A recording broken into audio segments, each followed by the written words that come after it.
Hello friends, welcome back to my channel. Friends, ఈ సీరియల్లో ఏం జరగబోతుందో తెలుసుకుందామా? ఇక ఎపిసోడ్లోకి వెళ్ళినట్లయితే మ్యాడీ ఫ్రస్ట్రేషన్ తట్టుకోలేక రూమ్లో ఆసనాలు వేస్తూ ఉంటాడు. అప్పుడే మధు అక్కడికి వచ్చి ఫ్రస్ట్రేషన్లో ఉన్న మ్యాడీని చూసి నవ్వుకుంటూ ఉంటుంది. అది గమనించిన మ్యాడీ, ఏయ్ ఎందుకు నవ్వుతున్నావు? నన్ను చూస్తుంటే నవ్వులాటగా ఉందా అని అంటాడు. ఏం లేదు మ్యాడీ, నువ్వు డ్యాన్స్ చేస్తుంటే నాకు నవ్వొస్తుంది అని అనగానే, ఇది డ్యాన్స్ కాదు, ఇది ఒక ఆసనం అని చెప్పగానే మధు నవ్వుకుంటుంది. ఏంటి ఇది ఆసనమా? ఇది ఏ ఆసనం బాబు అని అనగానే, ఇది వెంకీ మామ ఆసనం. మీ ఆడాల వల్ల ఫ్రస్ట్రేషన్లో ఉన్నప్పుడు ఇలా ఆసనం చేస్తే రిలీఫ్గా ఉంటుందని చెప్పాడు అని అనగానే, ఇక మధు అలాగా, మరి ఇప్పుడు నీకు అంత ఫ్రస్ట్రేషన్ వచ్చేలా మేమేం చేశాము అని అనగానే, ఇంకా ఏం చేయాలి? అసలు నాకు ఈ పెళ్ళే ఇష్టం లేదని చెప్తే అమ్మేమో మళ్ళీ వ్రతమని పెళ్లితంతని జరిపించింది. ఇప్పుడు ఇంకా కొత్తగా రిసెప్షన్ కూడా ప్లాన్ చేస్తున్నారు. నేను ఎంత వద్దని చెప్పినా కూడా ఎవ్వరూ నా మాట లెక్క చేయడం లేదు. చూడు మధు, నాకు ఈ రిసెప్షన్ ఇష్టం లేదు. నువ్వు కూడా ఈ రిసెప్షన్ ఇష్టం లేదని చెప్తే వాళ్ళు ఈ ప్రయత్నాలన్నీ మానుకుంటారు. నువ్వు వాళ్ళతో చెప్పు అని అనగానే, ఏంటి నేనెందుకు చెప్తాను, నేను చెప్పను అని చెప్పగానే మ్యాడీ షాక్ అయిపోతాడు. ఎందుకు మధు, ఎందుకు చెప్పవు? నాకు ఈ రిసెప్షన్ ఇష్టం లేదు అని అంటే, అయితే వెళ్ళి నువ్వే మీ వాళ్ళతో చెప్పు, నాకు ఈ రిసెప్షన్ ఇష్టం లేదు, అసలు మధు నేను ప్రేమించుకొనేలేము, ఏదో ఆపద్దర్భంగా మధు మెడలో తాళి కట్టానని చెప్పు అని చెప్పగానే మ్యాడీ, అమ్మో అలా చెప్పను అని అంటాడు. మరైతే నేను వెళ్ళి ఎందుకు చెప్తాను? చెప్తే నువ్వు చెప్పు, లేకపోతే ఈ వ్రతంలాగే సైలెంట్గా రిసెప్షన్ కూడా జరిపించేసుకుందాం అని మధు అంటూ ఉంటే మ్యాడీ షాక్ అయిపోయి చూస్తూ ఉంటాడు. ఇక మధు, సరే కానీ రిసెప్షన్కి నేను ఏ శారీ కట్టుకోవాలి, నువ్వేమైనా సెలెక్ట్ చేస్తావా అని అనగానే, ఇక మ్యాడీ నిన్ను అని చెప్పి మధు మీదకి వెళ్తూ ఉంటాడు. ఇక మధు నవ్వుకుంటూ అక్కడ నుండి పారిపోతుంది. ఇది ఇలా ఉండగా మరో పక్క తిలక్ తన ఇంట్లో కూర్చొని నవ్వుకుంటూ చాలా సంతోషంగా ఉంటాడు. దేవా గురించే ఆలోచిస్తూ, ఒరే దేవా, నువ్వు నన్ను పతనం చేసి ఎదిగావని ఎంత విర్రవీగావు, ఇప్పుడు నాకు నువ్వు భలే దొరికావురా. నీ కొడుకు పెళ్ళి నీ మేనకోడలతో ఘనంగా చేయాలని ఎంతో మురిసిపోయి ఆశపడుంటావు. కానీ నువ్వు ఊహించకుండా నీ కొడుకు పెళ్ళి వేరే కూరగాయలు అమ్మే అతని కూతురుతో జరిగేలా చేశాను. అక్కడే నీ మీద నేను గెలిచానురా. నువ్వు జీవితాంతం నీకు ఇష్టం లేని అమ్మాయి కోడలిగా ఉన్నందుకు, తను నీ ఇంట్లో తిరుగుతున్నందుకు నువ్వు రోజు నరకం అనుభవించాలి అని చెప్పి ఇక తిలక్ అనుకుంటూ ఉంటాడు. కానీ ఎందుకైనా మంచిది, ఒక కంట నిన్ను నీ భార్యని కనిపెడుతూ ఉండాలిరా. నీ భార్య పైకి ఆ అమ్మాయి గురించి మంచిగా మాట్లాడుతూ లోపల మాత్రం ఇంకేదో ఆలోచిస్తుంది. మీ ఇద్దరిని ఒక కంట కనిపెట్టుకుంటూ మీ వల్ల ఆ అమ్మాయికి ఏ నష్టం జరగకుండా నేను చూసుకుంటాను. అలా అయితేనే కదా జీవితాంతం నువ్వు కుళ్ళి ఏడ్చేది, నా పగ చల్లారేది అని తిలక్ అనుకుంటూ, ఈ విషయం నా మిత్రుడికి ఫోన్ చేసి చెప్పాలి అంటే వాడు ఫోన్ లిఫ్ట్ చేయడం లేదేంటి, దేవాగాడు ఇంతలా బాధపడుతున్నాడని తెలిస్తే నా మిత్రులు కూడా ఎంతో సంతోషపడతారు, అసలు ఎక్కడికి వెళ్ళారు అని చెప్పి తిలక్ ఆలోచిస్తూ ఉంటాడు. అప్పుడే తిలక్కి తన ఫ్రెండ్ నుండి ఫోన్ వస్తుంది. అది చూసి, అరే నేనే చేద్దాం అనుకున్నాను, వీడే ఫోన్ చేశాడే అని ఫోన్ లిఫ్ట్ చేసి, చెప్పు మిత్రమా అని అంటాడు. ఇక అవతలి వ్యక్తి, అన్న నిన్నొకసారి కలిసి ముఖ్యమైన విషయం మాట్లాడాలి, మనం అర్జెంటుగా మీట్ అవ్వాలి అని అనగానే, నేను కూడా అదే చెప్పాలని ఫోన్ చేశాను మిత్రమా, కానీ నువ్వు ఎంతసేపటికి ఫోన్ లిఫ్ట్ చేయలేదు. నీతో కూడా నేను ఒక ముఖ్యమైన విషయం చెప్పాలి. నేను చెప్పబోయే విషయం వింటే నువ్వు సంతోషపడి ఎగిరి గంతేస్తావు అని అనగానే ఇక అవతలి వ్యక్తి, సరే మిత్రమా, అయితే నేను చెప్పిన చోటికి రా, మనం మాట్లాడుకుందాం అని ఇద్దరూ కూడా ఒకచోట మీట్ అవ్వడానికి ప్లాన్ చేసుకుంటూ ఉంటారు. తిలక్ వెళ్ళి ఆ ప్లేస్లో ఎదురు చూస్తూ ఉంటాడు. కాసేపటి తర్వాత అక్కడికి ఒక వ్యక్తి వస్తాడు.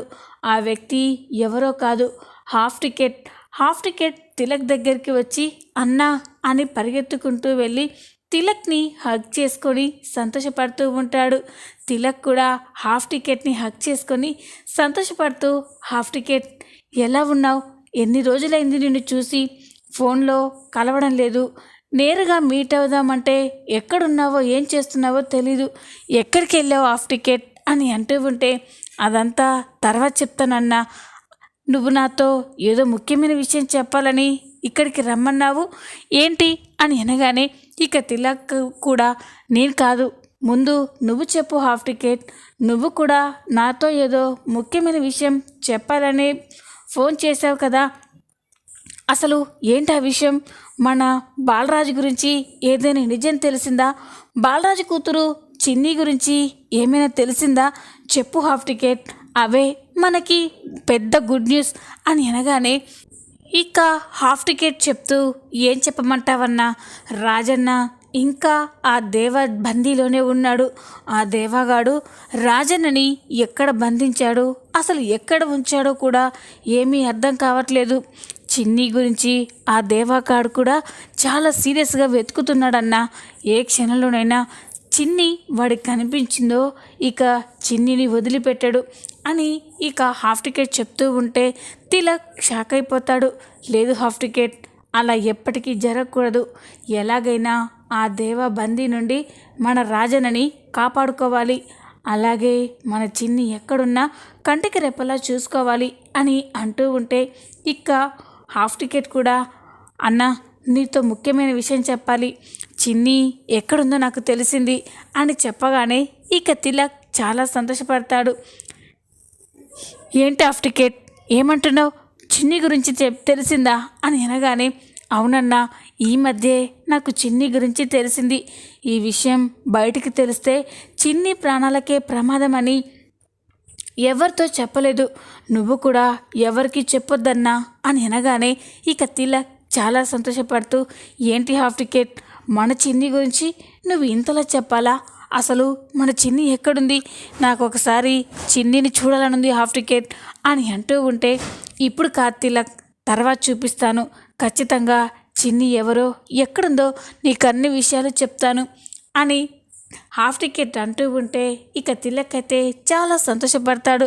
నిజంగా ఎంత మంచి శుభవార్త చెప్పావు హాఫ్ టికెట్, నేను చాలా సంతోషంగా ఉన్నాను అని అంటూ ఉంటే ఇక తిలక్ కూడా, నువ్వు చెప్పే గుడ్ న్యూస్ ఏంటన్నా చెప్పు, ఆ గుడ్ న్యూస్ దేనికి సంబంధించింది అని అనగానే, ఇంకా దేనికి హాఫ్ టికెట్, మన ముగ్గురం ఏ విషయం గురించి సంతోషపడతాం, ఆ దేవగాడి పతనం మొదలైతే కదా మనకి సంతోషం, ఆ దేవగాడు క్షణక్షణం చిరాకు పడుతూ అసహనం పడితేనే కదా మనం సంతోషంగా ఉంటాం, వాడి మీద మన పగ చల్లారుతుంది అని అనగానే ఇక హాఫ్ టికెట్, ఏంటన్నా నువ్వేమంటున్నావో నాకు అర్థం కావట్లేదు, ఆ దేవగాడి పతనం మొదలవడం ఏంటి అని అనగానే, అవును హాఫ్ టికెట్ అని చెప్పి ఇక తిలక్ జరిగిన విషయం మొత్తం కూడా హాఫ్ టికెట్తో చెప్తూ ఉంటాడు. ఆ దేవగాడు వాడి కొడుకు పెళ్ళిని వాడి మేనకోడలతో చాలా గ్రాండ్గా అంగరంగ వైభవంగా జరిపించాలని ఎంతో ఆశపడి మురిసిపోయాడు. కానీ నేను వాడి ప్లాన్ని తిప్పికొట్టి వాడి కొడుకు పెళ్ళి వాడు అనుకున్న అమ్మాయితో కాకుండా కూరగాయలు అమ్మే అతని అమ్మాయితో జరిగేలా చేశాను, అక్కడే వాడు సగం చచ్చాడు అని చెప్పగానే ఇక హాఫ్ టికెట్ చాలా సంతోషపడతాడు. ఏంటన్నా ఏమంటున్నావు నువ్వు అని అనగానే, అవును హాఫ్ టికెట్, మొదటిసారి ఆ దేవ కళ్ళల్లో అసహనం ఓడిపోయానన్న బాధ నేను చూశాను అని చెప్పగానే హాఫ్ టికెట్ చాలా సంతోషపడతాడు.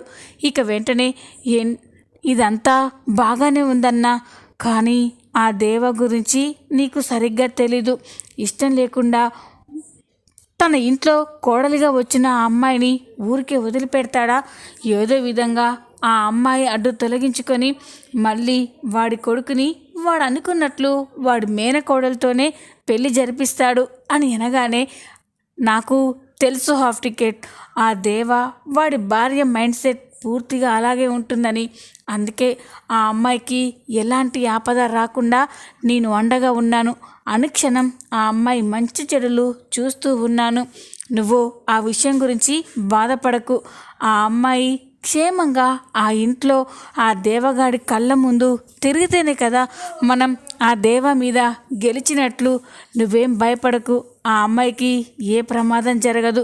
ముందు మనం మన రాజన్న విషయం గురించి ఆలోచించాలి అని చెప్పగానే ఇక హాఫ్ టికెట్ సరే అన్నా, అలాగే రాజన్న ఎక్కడున్నాడో తెలిస్తే మనం వెళ్ళి రాజన్నని విడిపించుకొద్దాం అని ఇద్దరు మాట్లాడుకుంటూ ఉంటారు. ఇక హాఫ్ టికెట్ నవ్వుతూ, అన్నా నువ్వు చెప్తుంటే ఇప్పుడొక్కసారి ఆ దేవాగాడి మొహం చూడాలనిపిస్తుంది. ఆ దేవాగాడిని ఒక్కసారి చూడాలనుందన్నా అని అనగానే, తప్పకుండా హాఫ్ టికెట్, ఆ రోజు దగ్గరలోనే ఉంది అని అనగానే, ఏంటన్నా అని అంటాడు. తొందరలోనే వాడికి ఇష్టం లేకుండా జరిగిన వాడి కొడుకు కోడలికి రిసెప్షన్ గ్రాండ్గా అరేంజ్ చేస్తున్నాడు ఆ దేవ. ఖచ్చితంగా ఆ రిసెప్షన్ ఫంక్షన్కి నేను వెళ్ళాలి. అప్పుడు నువ్వు కూడా అక్కడికి రా. అప్పుడు వాడి ఏడుపు మొహాన్ని నువ్వు చూడొచ్చు అని అనగానే ఇక హాఫ్ టికెట్, తప్పకుండా అన్నా, తప్పకుండా ఆ దేవగాడి కొడుకు రిసెప్షన్కి నేను వస్తాను. డేటు ఫిక్స్ అవ్వగానే చెప్పు, నేను వచ్చేస్తాను అని హాఫ్ టికెట్ చెప్తూ ఉంటాడు. ఇక ఇదిలా ఉండగా మరో పక్క మ్యాడీ మధుల రిసెప్షన్కి ఇష్టం లేకపోయినా నాగవల్లి దేవ అన్ని ఏర్పాట్లు చేస్తూ ఉంటారు. ఇది చూసి శ్రేయ వసంత లోహిలకి చాలా కోపంగా అనిపిస్తూ ఉంటుంది. ఇక శ్రేయ నాగవల్లి దగ్గరికి వెళ్ళి, అత్త ఏంటత్త అసలు మీరేం చేస్తున్నారు? బావతో నా పెళ్లి జరిపిస్తానని మాటిచ్చి ఇప్పుడు ఆ మధుకి బావకి అన్ని అరేంజ్మెంట్ చేస్తున్నారు. పెళ్లి తంతు జరిపించారు, వ్రతం జరిపించారు. అది చాలదని ఇప్పుడు రిసెప్షన్ కూడా ఏర్పాటు చేస్తున్నారు. నచ్చలేదత్త, నాకు ఇదంతా నచ్చలేదు అని చెప్పగానే ఇక నాగవల్లి, శ్రేయ నేను ఇదంతా చేస్తుంది ఆ మధు మీద ఇష్టంతో చేస్తున్నాను అనుకుంటున్నావా? లేదు, ఆ మధు అడ్డు తొలగించుకోవడం కోసం చేస్తున్నాను అని అనగానే శ్రేయ ఏంటత్తా అని అంటుంది. అవును శ్రేయ, ఎప్పటికైనా మ్యాడీకి భార్యగా నా కోడలుగా నువ్వే ఉండాలి. అంతేకాని అదెవరో ఉంటే నేను ఎలా చూస్తూ ఊరుకుంటాను? ఆ మధుని వాళ్ళ పెళ్ళిని మనం యాక్సెప్ట్ చేసినట్టు ఈ సొసైటీ నమ్మాలి. అప్పుడే మీ మామయ్యకి పాలిటిక్స్లో ఎలాంటి ప్రాబ్లం రాదు. ఆ మధుని మంచిగా చూసుకుంటున్నట్టు వాళ్ళ పెళ్ళిని యాక్సెప్ట్ చేస్తున్నట్లు నటించి ఆ మధు అడ్డు శాశ్వతంగా తొలగించుకోవడం కోసమే ఇదంతా చేస్తున్నాను. శ్రేయ, మీ అత్త మాటిచ్చింది అంటే అది ప్రాణం పోయినా తప్పదు.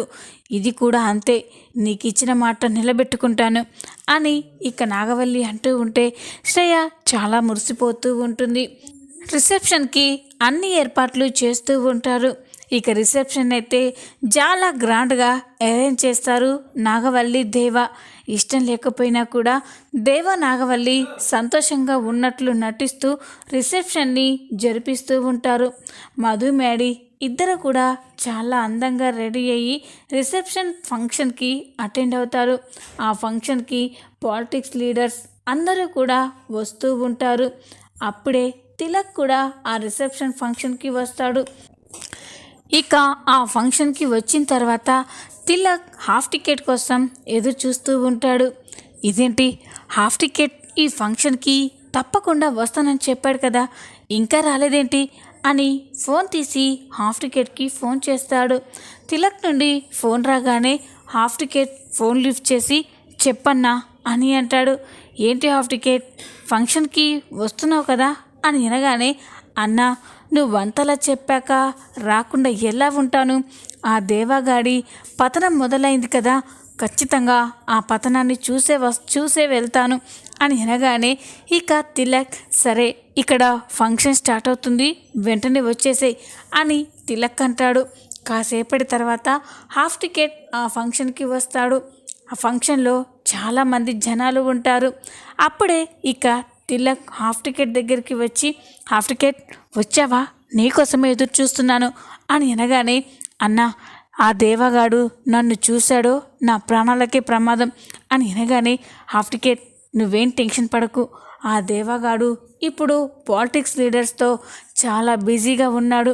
ఇప్పుడు నువ్వు ఆ అమ్మాయిని చూసేసి ఆ దేవగాన్ని చూసి అక్కడి నుంచి వెళ్ళిపో అని అనగానే, ఇక హాఫ్ టికెట్ అలాగే అన్న, ఇంతకీ దేవగాడి పతనానికి కారణమైన ఆ అమ్మాయి ఎక్కడన్నా అని అనగానే, ఇక తిలక్ అదిగో హాఫ్ టికెట్, వాడే ఆ దేవగాడి కొడుకు మహేంద్ర వర్మ.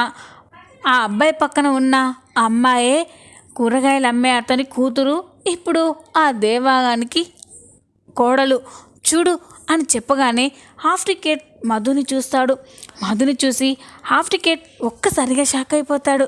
ఇక వెంటనే ఇదేంటి, ఆ అమ్మాయి చిన్నిలా ఉంది అని కళ్ళు నలుచుకొని బాగా చూస్తాడు. అలా చూసేసరికి అక్కడ ఉన్నది చిన్ని అని హాఫ్ టికెట్కి అర్థమైపోతుంది. ఒక్కసారిగా షాక్ అయిపోయి ఇదేంటి అని అంటూ ఉంటే, తిలక్ ఏంటి హాఫ్ టికెట్ ఏమైంది అని అంటాడు. లేదు, ఇలా జరగకూడదన్నా, ఇలా ఎలా జరిగింది అని అంటూ ఉంటాడు. తిలక్కి ఏమీ అర్థం కాదు. ఏమైంది హాఫ్ టికెట్, ఎందుకు అలా మాట్లాడుతున్నావు, ఆ అమ్మాయి నీకు తెలుసా అని అనగానే, అయ్యో అన్న, తెలుసా ఏంటి, నువ్వు తెలిసి తెలియక ఎంత పెద్ద ఘోరం చేసావో తెలుసా అని అంటూ ఉంటే తిలక్ షాక్ అయిపోతాడు.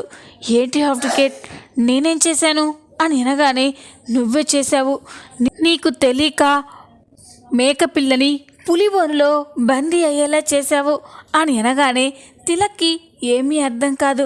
హాఫ్ టికెట్ నువ్వేం మాట్లాడుతున్నావో నాకు అర్థం కావట్లేదు, పులేంటి మేకేంటి, నేను బందీ అయ్యేలా చేయడం ఏంటి, సరిగ్గా చెప్పు అని అనగానే, అయ్యో అన్న, నీకెలా చెప్పాలి, ఆ అమ్మాయి ఎవరో కాదన్నా, మన చిన్నీనే అని అనగానే తిలక్ ఒక్కసారిగా షాక్ అయిపోతాడు.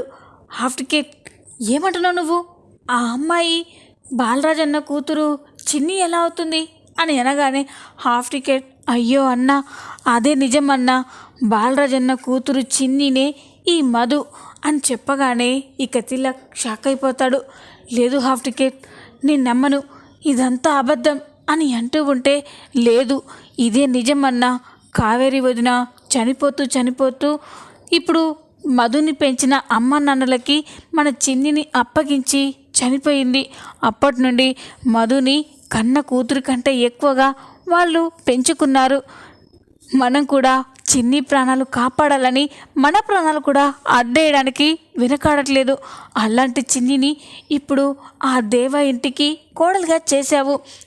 మనం ఆ దేవగాడి నుండి మన చిన్నిని కాపాడుకోవాలని మనం ఎన్నో ప్రయత్నాలు చేస్తున్నాం.